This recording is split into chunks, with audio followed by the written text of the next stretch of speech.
ఉగాది నుండి గుంటూరులో food court ఏర్పాటు చేస్తున్నట్టు ఎమ్మెల్యే గళ్ల మాధవి తెలిపారు. నగరంలోని 42వ డివిజన్లో 98.90 లక్షలతో అభివృద్ధి పనులకు ఎమ్మెల్యే శంకుస్థాపన చేశారు. గుంటూరు పశ్చిమ నియోజకవర్గంలో నిత్యం అభివృద్ధి పనులతో ముందుకు వెళ్తున్నామని, ప్రజాభివృద్ధి పట్ల నిబద్ధతతో కూటమి ప్రభుత్వం పనిచేస్తుందని ఎమ్మెల్యే తెలిపారు.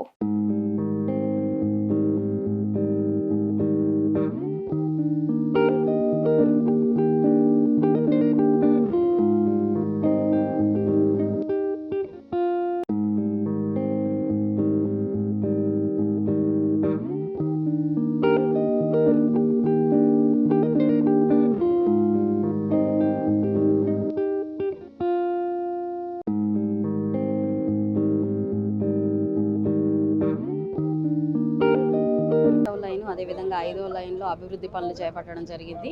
సీసీ రోడ్లకి, డ్రైన్స్కి శంకుస్థాపన చేసుకోవడం జరిగింది. దాదాపుగా 50 లక్షలతో ₹1 కోటి వరకు ఈరోజు చేసుకోవడం జరిగింది. మరొక ₹1 కోటి వరకు రానున్న వారంలో శంకుస్థాపన చేసుకోవడం జరుగుతుంది. ఇంకొక పెండింగ్ వర్క్ ఇక్కడ విద్యానగర్ 3వ లైన్ ఉంది. అది కూడా కౌన్సిల్లో అప్రూవల్ అయిపోయింది. చాలా ఫాస్ట్గా అది కూడా స్టార్ట్ అవబోతా ఉంది. ఈ డివిజన్ మొత్తంలో కూడా పరిస్థితి కనపడుతుంది. అప్పటి నుంచి కూడా అభివృద్ధి పదంలో ముందుకెళ్తుంది. ఎటు చూసినా రోడ్లు, డ్రైన్లతో ముందుకు వెళ్తా ఉన్నాము. ఖచ్చితంగా చాలా ఫాస్ట్గా అన్ని వర్క్స్ని పూర్తి చేసుకొని గుంటూరు పశ్చిమ నియోజకవర్గం అభివృద్ధి నియోజకవర్గం, ది బెస్ట్ నియోజకవర్గంగా మార్చడమే మా ధ్యేయంగా పనిచేస్తున్నాం.